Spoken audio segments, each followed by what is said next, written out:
Hello, Eddie. Good afternoon, Àlex. We're going to talk about death as transition, isn't it? Or death is transition. And I always remember Krishnamurti speaking at Brockwood Park. I used to go to his talks year in and year out, actually. And he would end his talk on a beautiful Sunday by saying, now, on this beautiful morning, we're going to talk about death. Now, of course, if death was just rotting in the ground, you wouldn't be spending an hour, several years talking about it. So there is a deep significance in death, which, how can I put it? As sure Krishnamurti would say, it is the ending of the past caught in time. So it's the sloughing off, the ending of the past, caught in time, so that the immortal may continue. I guess we all want to hear and need to hear about death, but we're so reluctant. It is just our Western culture, Huh.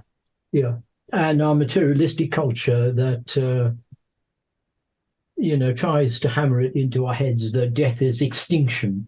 Yes. Well, if Yes. death is extinction, why bother doing everything you're doing in life?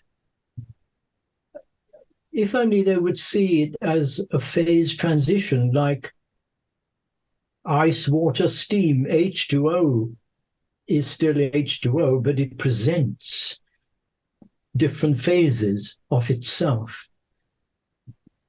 And the great mystics and poets have put it so beautifully that if you want to know the secret of death, you will find it in the heart of life.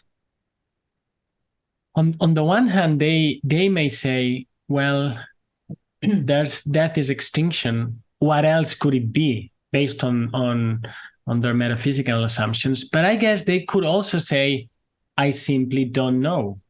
And so then my question to you is, how come you can write an entire chapter, and it could be an entire book, about something that seems impossible to know, unless one has some indirect evidence which exists? But wouldn't it be, let's start with these questions, if you don't mind. Wouldn't it be fairer to say we just don't know? But no, here you articulate a very sophisticated and detailed account of the transition. So how do they know?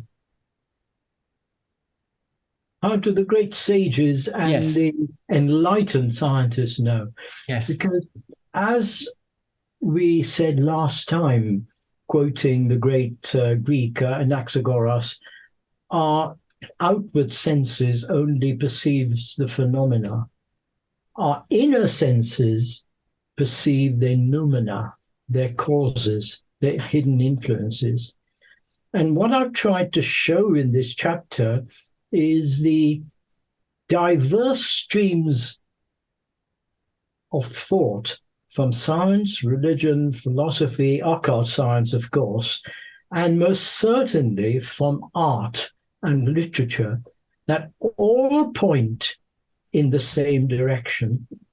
And the reason I've chosen this image behind me, you've probably getting tired of seeing 4 volumes of pictures behind me. Let's forget about that.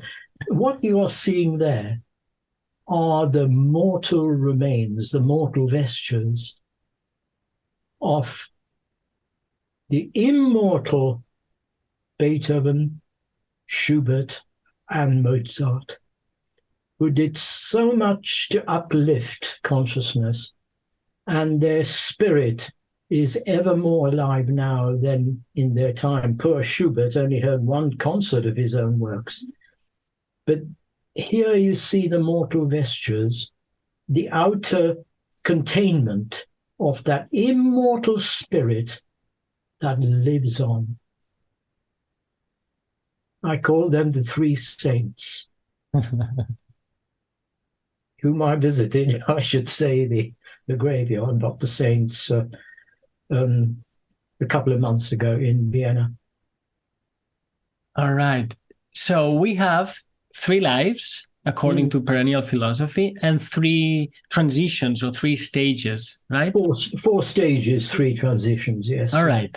Can you briefly describe them? And then I would like to go point by point, following the whole journey of this chapter to really discuss all the things that happen. Yeah, sure. Yes, sure. Let's have a very quick overview. As winter is approaching in England anyway, we need to wear our overcoat, but we don't wear the same overcoat all winter. We cast it off when it gets threadbare and we buy another overcoat. It doesn't mean we are dying. The overcoat's gone. Now, the first stage is obviously life in the physical body. And the first transition to the second stage is from the physical consciousness to the astral consciousness. Astral is a wide and misunderstood term. Let's say it's the transition, it's the region between the physical and the spiritual. So first stage, physical body, first transition to the astral realms. The second stage is consciousness in the early, lower post-mortem astral stages. And the second transition to the third stage is from astral consciousness to spiritual consciousness, known as the emergence of the butterfly from the chrysalis, or the butterfly from the caterpillar. The third stage is consciousness and existence in the higher post-mortem realms of existence, known as Devachan, the land of the gods. And the third transition to the fourth stage is back to life on earth. So the fourth stage, of course, is rebirth in a new physical body. And this has been the doctrine, the wisdom, as I said, of the greatest sages of all times, which has been expressed in different ways, but one sees a unity of message in all of that. So should we talk about the first stage? Yes. And you know what really helped me is the very clear definition of what physical death is, having learned from previous chapter, right? Because then physical death is nothing more, nothing less than the loss of the triad, right? Of the lower triad. Of the lower triad. Well said. Yes, well read. No, but I mean, we often say, well, we don't know what death is and so on. Well, here it's as simple, quote unquote, as this is the loss of the lower triad. Yes. Yes, it's loss of the physical body, of course, but also the loss of the model body, the linga sharira, the etheric double, and the animating principle, the vitality, the prana. So during the early stages, the lower consciousness is dominated by the brain and physical senses, of course. And that is, of course, extinguished at death. But the higher consciousness survives because its roots lie in eternity. So memory is naturally dislodged from the physical brain. And then the Mayavi Rupa, which we talked about, and I'll quickly summarize, the Mayavi Rupa appears to loved ones and close friends and parents as a materialization of the newly departed. Right, the Mayavi Rupa being the form, the desire and thought form that is taken shape, which is given shape, so to speak, by the projected desire of the newly departed. And the Mayavi Rupa is actually a body, not in the sense of a body you can poke and touch, but when we speak of, for example, a body of knowledge, we are talking of an identifiable entity. So in that sense, the Mayavi Rupa is an identifiable entity, which after death becomes the Kama Rupa, the desire body. So in the same way that the physical body is the lowest vehicle of our 6 principles during life, so the Kamarupa then becomes the lowest vehicle of our higher principles.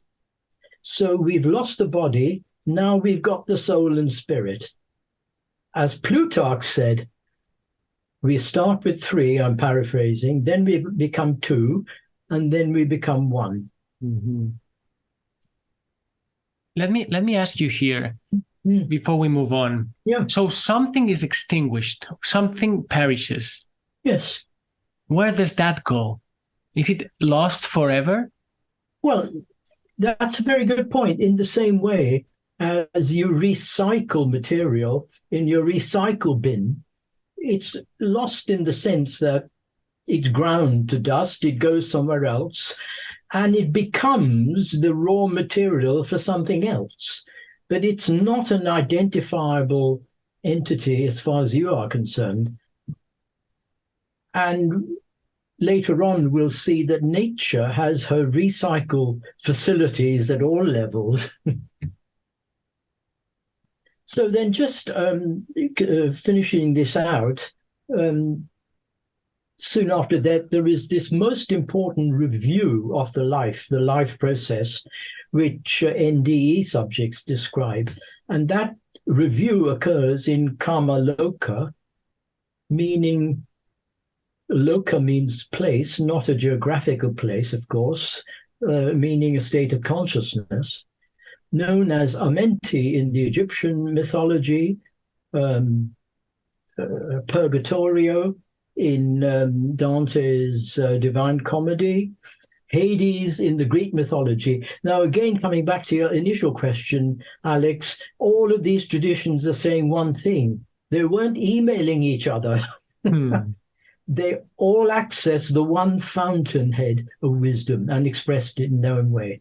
So that Kamaloka is a stratified region, so to speak, where the soul has to undergo purification before moving on. So you could liken it to a school examination room where those who pass the grade move on and get their prize, and those who don't are punished, well, only in the sense that they've got more hard work and discipline to do. So the Kamaloka is a region of purification where we experience life from the inside-out point of view, which is so important.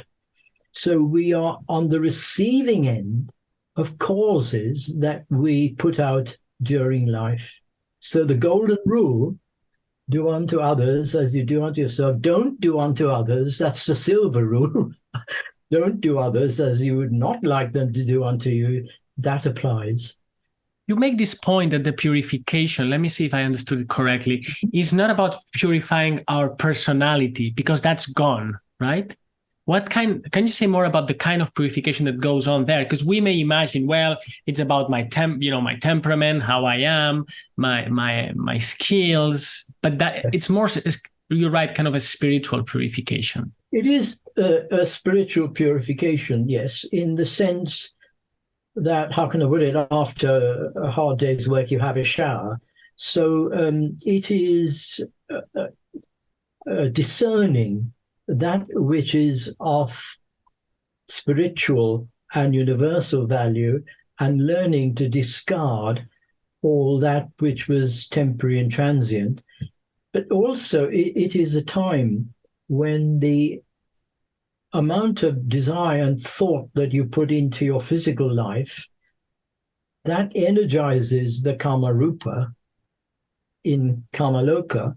And it is also a time where all those thoughts and energies that energize the Kamarupa have got to expend and dissipate their own energies.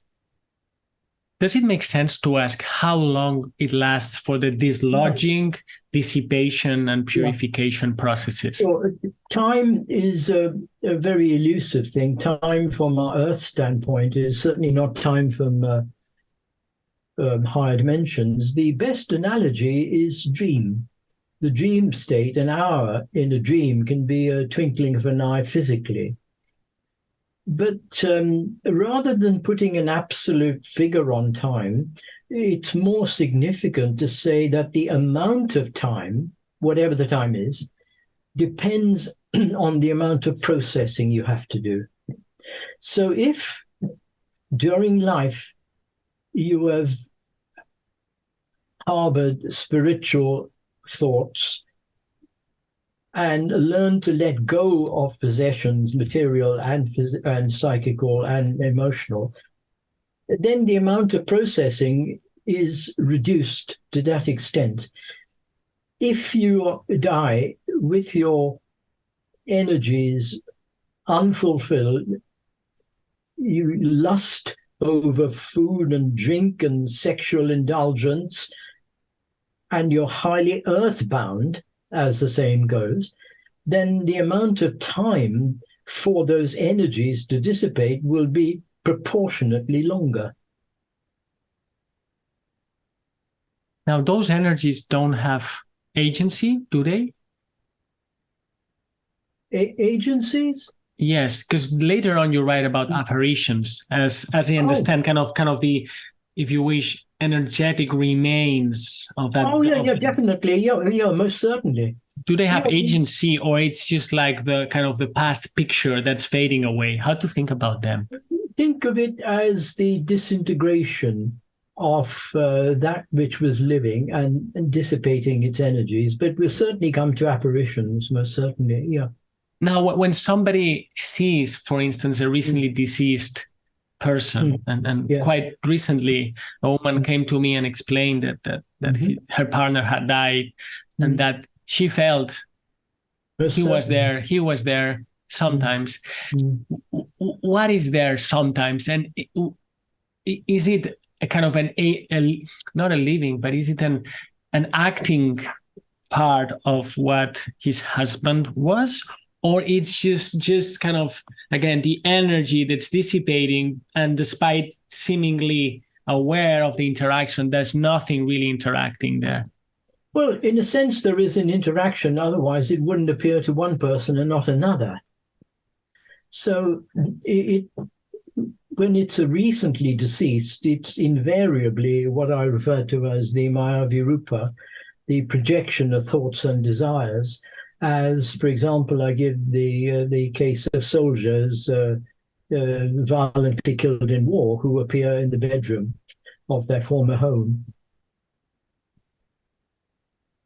But what I mean is, for instance, in terms of mediums, the good ones, let's say, who may be able to contact or perceive those bodies, let's put it this way, can there be an exchange of information beyond reading what is there? Meaning, is there an entity there that's actually acting, or is it as if it were, well, you're seeing what's still left over and hasn't disappeared yet, but there's nobody really there and acting back and forth? Okay, right. We are going into apparitions, so let's just deal with that.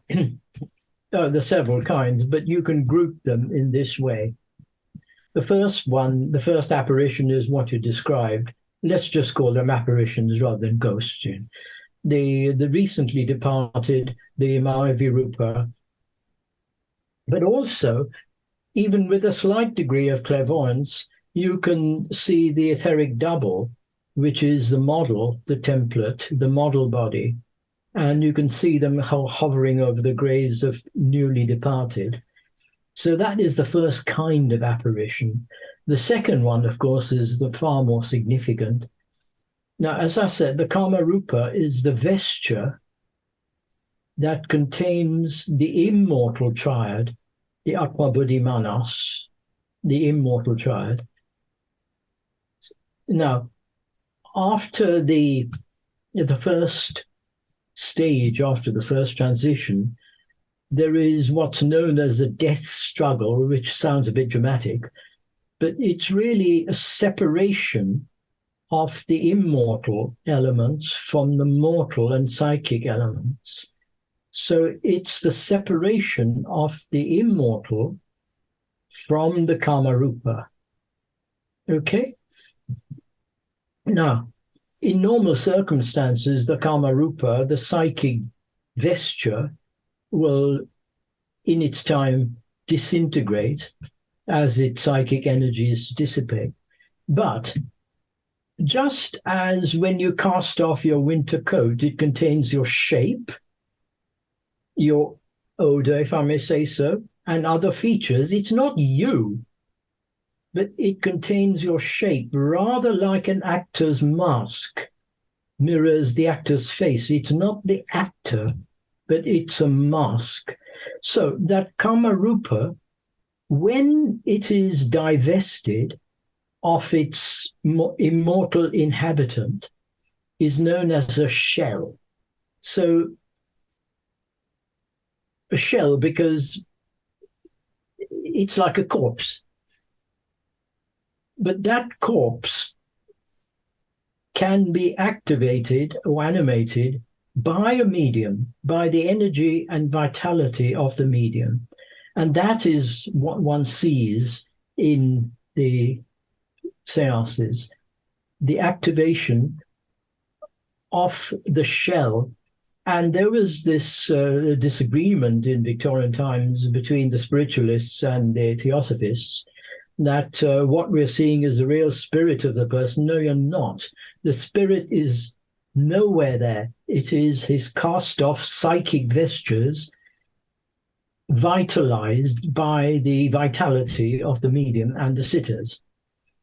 Now, that shell can do horrible things because if a person has harbored murderous thoughts of hatred and unfulfilled sexuality and all the drunkenness, all of that, that shell will be attracted to places and persons of similar nature by a sort of magnetic sympathy that's fairly obvious. You can only walk down certain streets in London or any city, and you can sense the atmosphere without doubt. So when that shell is attracted to dissolute persons, it can wreak havoc. And that is one manifestation of the shell or the spook. The other one, which is perfectly harmless, though equally startling, as I said a little earlier, was these poor young soldiers, boys really, killed in the war. Now, you can imagine a situation where a young man is completely cut off from life, a young man who, in the full flood of life, he's thinking on the battlefield of his parents, of his mother, of his girlfriend, of his friends, and he's suddenly cut off from life. His mother is desperately praying for his life and thinking of her son on the battlefield. Now, you can see how those two things can come together, and there would be a materialization in the family bedroom. Now, the young man was certainly not harboring murderous, horrible thoughts. So that is another manifestation of the Kama Rupa or the discarded Kama Rupa. So there are many kinds of apparitions, but we can group them in this way. Let me ask you about one more aspect of this, and let's move on, of course. Yeah, what about when the Virgin Mary, for instance, appears? Oh. What is that? That is, yes, we talked about that last year. Last session, not last year. My gosh, time does move on. We spoke about time. The three shepherd children of Fatima, when Yes. they had a visitation of, I think it was the Virgin Mary, or of a highly august being, I think the Virgin Mary, on the 13th day of every month. And those children, they were imparted rather foreboding world events to come, the Second World War and the rise of communism, and they were canonized. So that is the Argoides, the the radiation of the causal body, of the spiritual body, which appears only to someone of the highest purity and innocence, and the information or imparted is completely impersonal. It has nothing to do with the personal nature. So that's another manifestation, but I wouldn't call that an apparition, Àlex. Yeah, what I'm trying to aim at rather pushingly is there's a kind of contact that happens with this perishing lower triad. And I think you've explained it very well, at least to me now. But I'm wondering if it's possible, a contact with the higher aspects, the immortal aspects. And that would be like when one has a vision of Christ or the Virgin Mary, or for instance, in a near-death experience, in the one I had, I thrust three figures, and they weren't family members. They were, you could call them more spiritually evolved beings. So what was I seeing? Was I seeing those upper immortal aspects of them, or was I seeing these kind of dissipating vestures that's still around? No, not at all. I wouldn't certainly say you were seeing the dissipating detritus or the psychic corpse. No, far from it.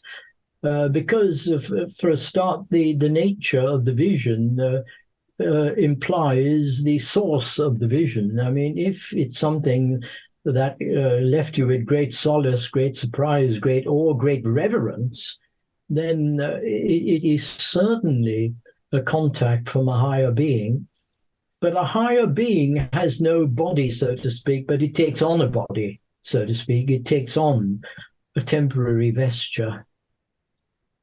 But I certainly wouldn't bracket them under the apparitions. The apparitions refer to the psychic nature, the soul, S-O-U-L nature, the lower soul nature. Okay, good. Sorry for stopping you there. No, that's all right. No, it's a conversation, not a lecture. No, but let's move then progressively. You were talking about the purification and the reveal. And then there's this dreamless, and this analogy with dreamless sleep. I wonder if when we sleep, or sometimes certain kinds of sleep or dream states, may be also exchanges with those worlds. Most certainly. There's an old saying, death is sleep. During sleep, there is certainly this exchange. We are certainly traveling in, so to speak, journeying in different dimensions, and there could well be an exchange, depending on the quality of sleep, of course. Yes. It's not just the brain processing the junk during the day, far from it. But I love to learn that there is this porosity, right? Yes, and that's a good way of putting it, porosity. And it can happen in dreams, it can happen in wake life when we may see apparitions. All right. And then, surprise, surprise, there's a second death. There is a second death, preceded by sleep. So exactly the same way that we sleep in order to wake up, there has to be the second death, which was really the death struggle I referred to earlier, the separation of the immortal triad from the psychic vesture. And then the three, having become two, now becomes one, because that then it refers to the emergence of the butterfly from the chrysalis. So I gave the example of the Christ, and that's my interpretation, of course. Only if a man be born twice will he understand or enter the kingdom of heaven. But we needn't be born twice. We can be born twice on earth. And the initiates were referred to as phoenixes, because the phoenix, as we know, rises from the ashes. A new life rises from the ashes. So, as I said, the initiates are referred to as phoenixes. So the neophyte after the various degrees of initiation in the mystery schools were born into a consciousness of the spiritual world and born into that consciousness in this life, not having to go through death. They ultimately die anyways, right? Yeah. Anything that is terrestrial must, even though the length of life on earth varies enormously, of course. Since you mentioned Christ, then how are we to understand the resurrection? Oh gosh, there's so many ways of looking at it. I look at it really as a resurrection, an uplifting of the truly divine elements in all of us to a stage or a condition such that all our unfulfilled aspirations will find in time to come their natural outlet. But there are many, many ways of looking at it, I think. What's the most literal way to think about it? What, the resurrection? Yes. So here's Christ, or here's Jesus, the man, and Christ, the God. He dies. When they say he died, it means he undergoes physical death, I suppose. Yes.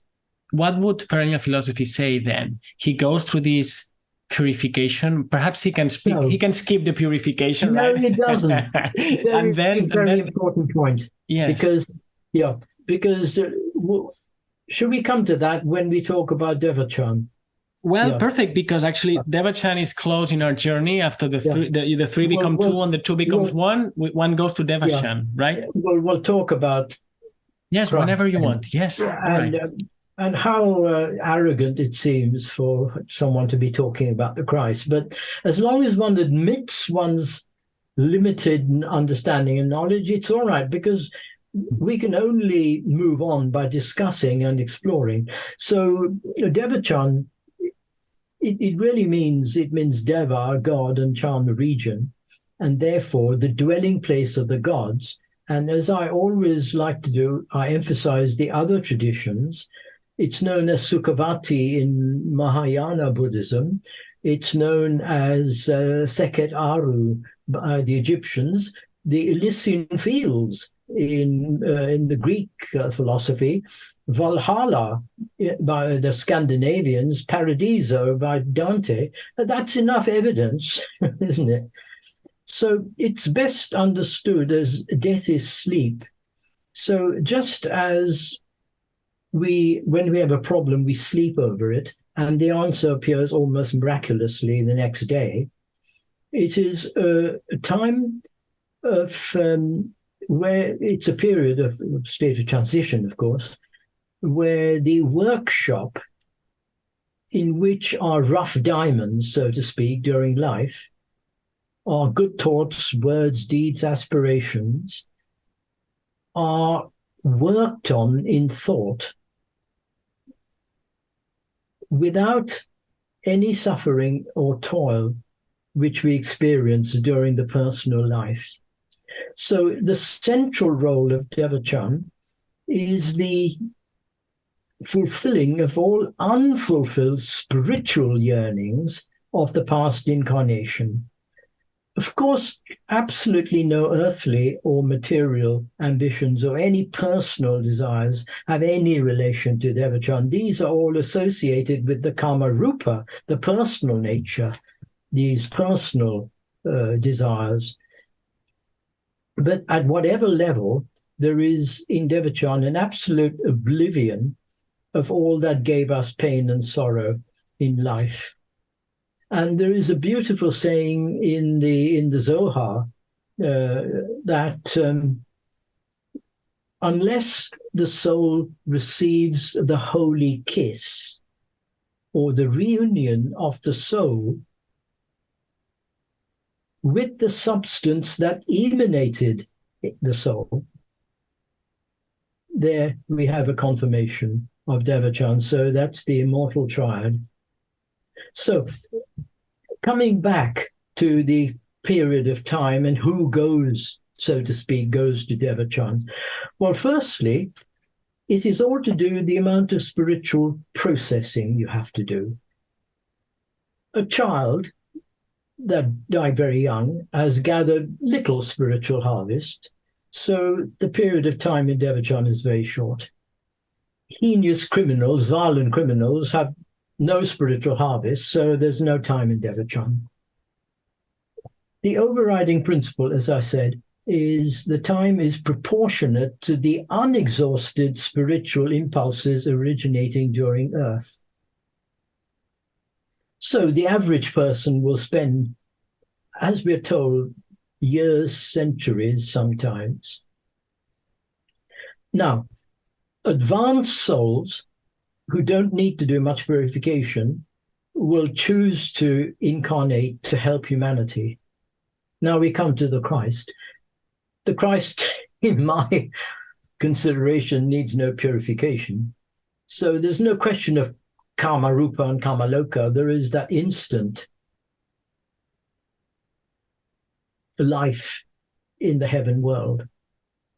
So the adept, the Mahatma, has no period in Devachan because he doesn't need the early periods for purification. Let me ask you a question that I hope it doesn't sound frivolous. No, not at all. We now are a few billions on Earth of human beings.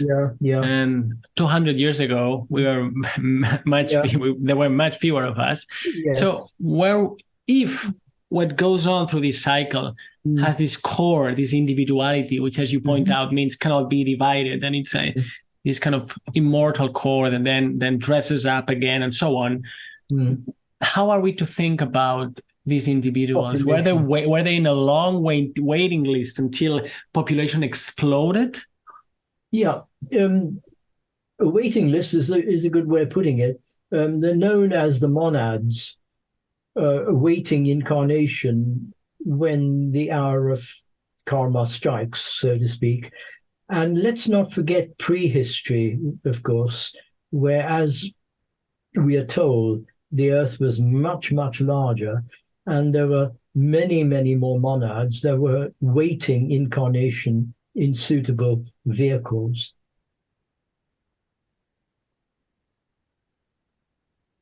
Let's see. And so then, again, maybe it sounds a too objective and mathematical question. Is there an upper bound of souls ready to be incarnated? Is there a number above which there are no more? Yes. One is told that there is a certain point at which the door is closed.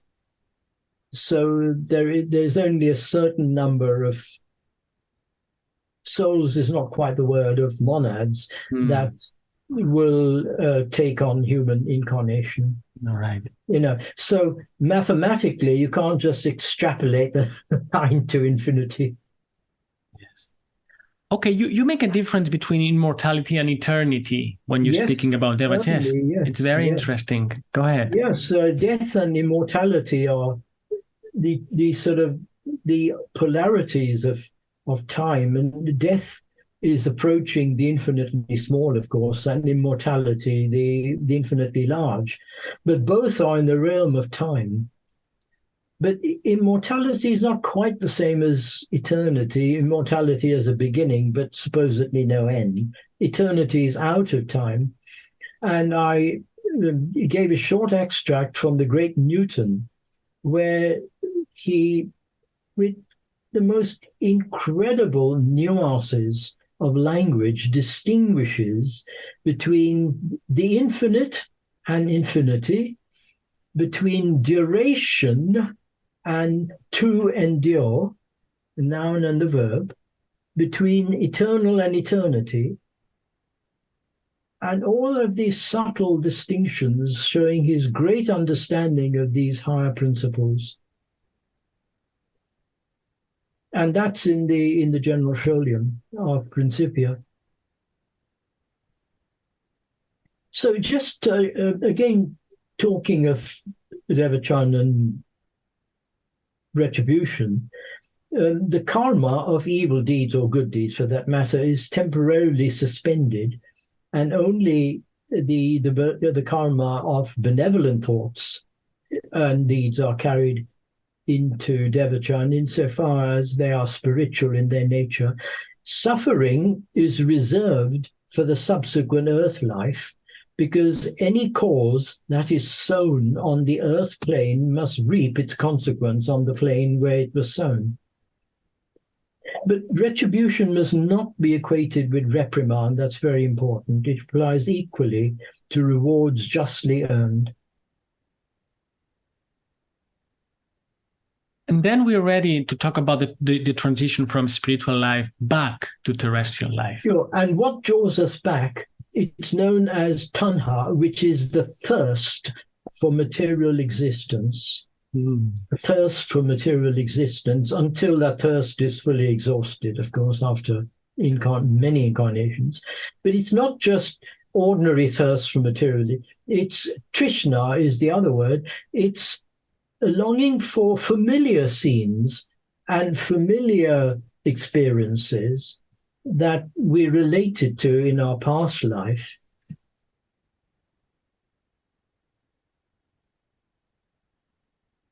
So how can I put it? If a person, let's not personalize it, writes a wonderful symphony and is cut off in life and longs to complete that great work, one is drawn back into that musical realm. It does not mean literally he's going to complete a symphony after centuries. It does not mean that. It means there is this unfulfilled aspiration to write a great work of music. Equally, with a great book, if you really are longing to finish this work and for some reason couldn't, you will be drawn into the literary sphere. But if you wanted to write your great music or great work to make $1 million, pounds, forget it. That's completely the wrong reason. Now, some of these, well, most of what we're saying, again, from materialists will be nonsense or even worse, incomprehensible. Yeah. But let me ask you this, because this is sometimes said. Do these spirits that go and incarnate, do they pick their families, their parents? I mean, I guess it's more subtle than that, but to what extent there's a choosing? There is a choice in the same way as we are drawn to those experiences that are necessary for our growth. So there is not so much a choice, but a magnetic affinity. You choose your pets, so to speak, or if you like, the pets choose you. But there is a definite affinity between parents and children. And also, the parents do not provide the soul, because if they provide the immortal triad, there'd be no movement, there'd be stasis. They provide the psychic and physical vestures for the soul to work its own individual destiny. That's so interesting. So they provide the rudiments of the lower triad, you could say. They provide the lower quaternary. Yes. The lower triad. Yeah, absolutely right. Yeah. Now, I was talking the other day with a woman who's studying prenatal consciousness, and we were talking about the two portals and maybe the symmetries between near-death experiences and pre-birth or right after being born. What can perennial philosophy say about the stages in which this incarnation takes place? Namely, is it at an instant? Does it happen at certain months in the womb? Can it happen later? And so on. That, of course, ties into this extremely thorny and difficult question of abortion. Yes. Well, yes, but we could say whatever let me put it this way.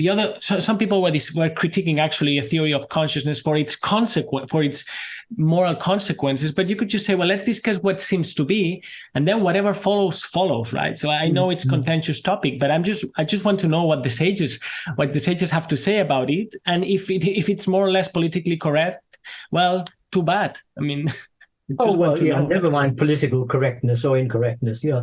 There is a lovely small book by Geoffrey Hodgson, who was a real clairvoyant, called The Miracle of Birth, where he describes the various subtle bodies and their development during the various monthly stages of birth.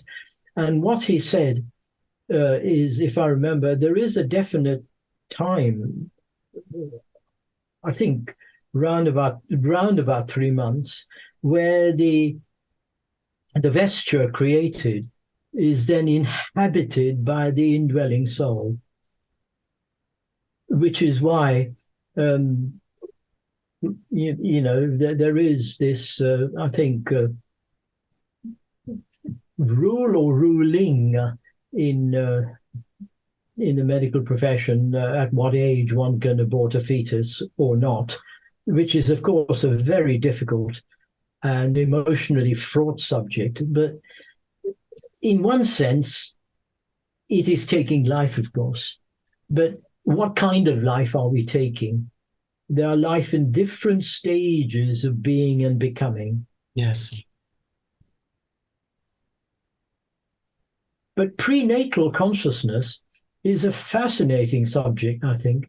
And the more one can provide light on this, the more one shows that one is much more than a biological machine. Yes. All right. And it also shows the extremely important responsibility of the parents to provide the right atmosphere insofar as they can. Yes.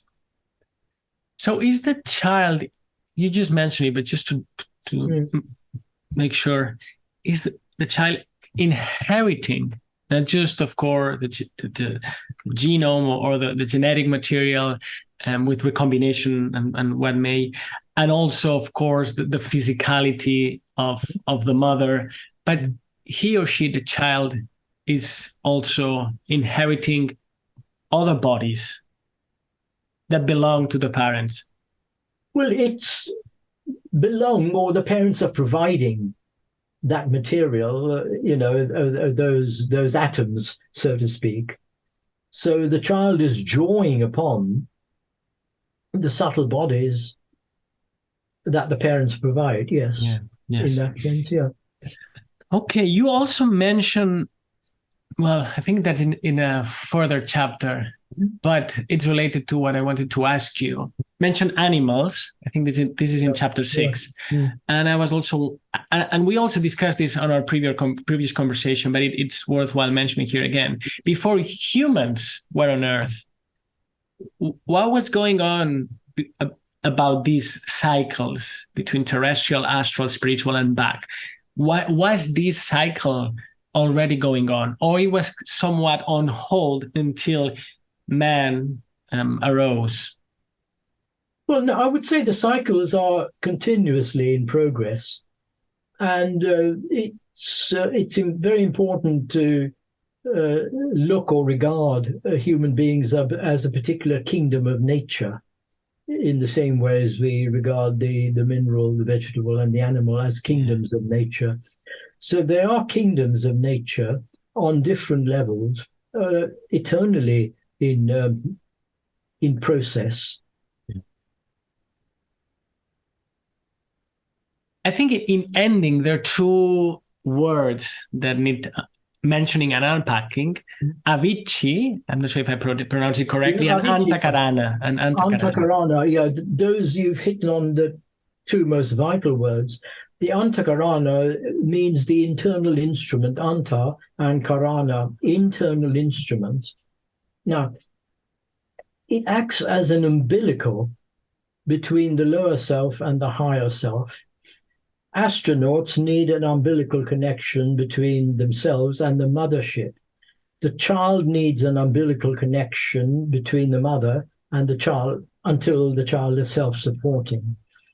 So the Antakarana is one of the most vital teachings of occult science because it shows the umbilical connection between the higher self as parent and the child, the personality. And if that connection is severed, then you have this ghastly phenomenon of soulless men, and men who really behave like brutal monsters, but they're only in human shape because they've lost that connection. And there is a lot in the teaching that goes into how this happens, why this happens, and what happens when it happens. Yeah. So the Antakarana is really a projection of the lower self. It is the root whereby all the spiritual aspirations, all that is altruistic and noble, is assimilated into the higher nature. And it's the means whereby the higher nature's parent can control its unruly child, the personality. Hence the old saying, the child is the father of the man.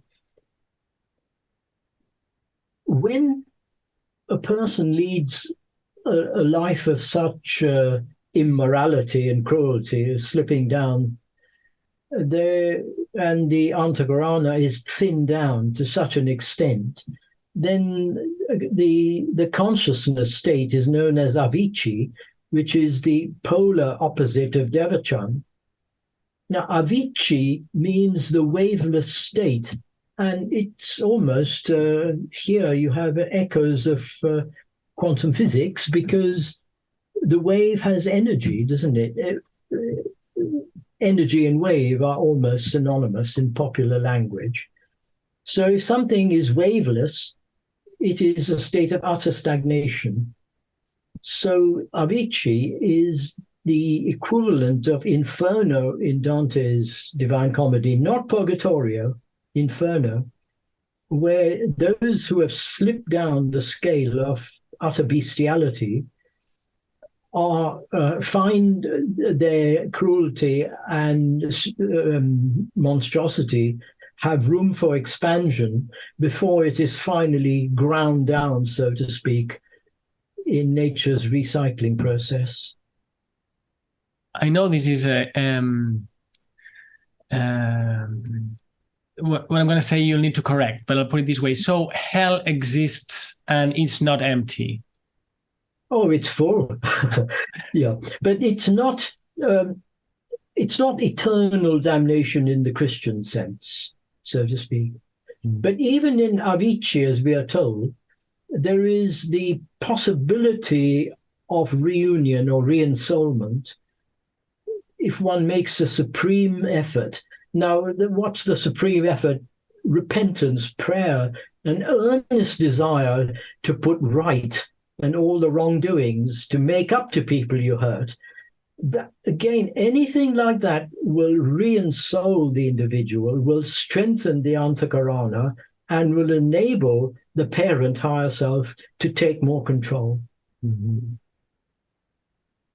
Let me go back to Devachan and ask you, what kind of life is happening there? I mean, it's certainly a life divine, but we know Sri Aurobindo wrote the life divine, meaning yes.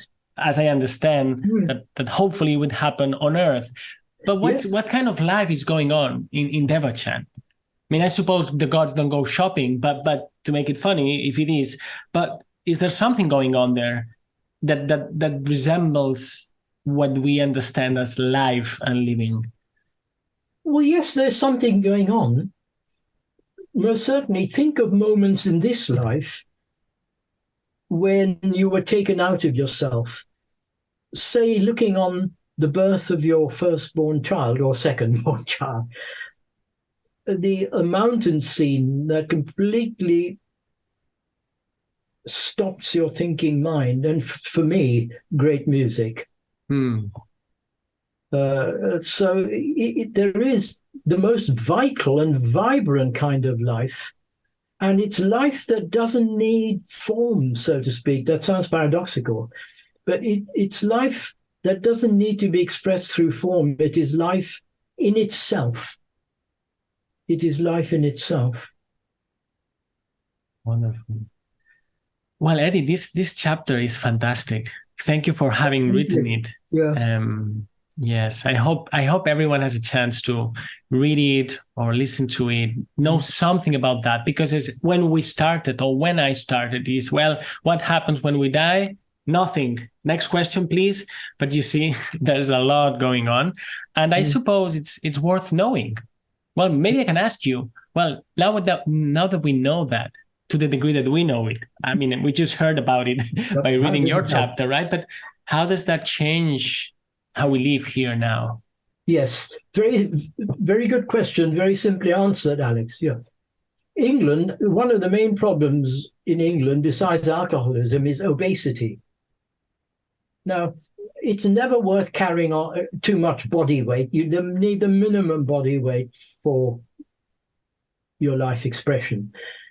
You don't want material possessions. You want the minimum material possessions. You don't need 10 cars.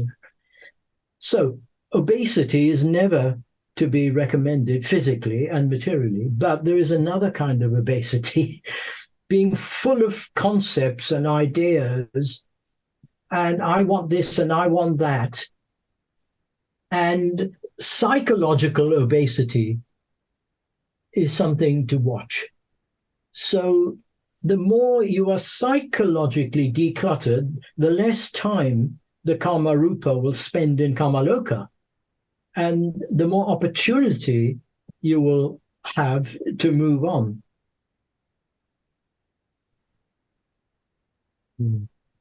So don't be overweight at any level. Isn't what we're doing, talking about all these concepts, does that count as psychological obesity? Because now we know these distinctions and how it works. And I mean, it's sort of an intellectual gymnastics in a good sense. It can be a word salad. It can be verbiage, most certainly. It depends why we're doing it and how it's helping us. If we are just piling concept upon concept, it most certainly is, Àlex, and get rid of it instantly. But if it helps to understand, if it helps others to understand, I just heard a very short interview with Elizabeth Kubler-Ross, the wonderful lady, when she was talking about the dying process and helping others. If what we're talking about can be built into our experience, then it is not obesity. So if the junk food we eat makes us fat, it's obesity. If the food we eat gives us vitality and strength, it's the right kind of food. Yes. You're a wise man, Eddie. Oh, gosh, no. Well, thank you. We are Thank you, Àlex. in the middle of volume 2, and I feel this is really a highlight of this journey. There'll be others, but this has been a very significant chapter for me to read and even more to discuss it with you. Thank you. Thank you, Àlex. And the poet and the artist has as much to say on this journey, and how beautifully they express it. Indeed. Thank you, Eddie. See you soon.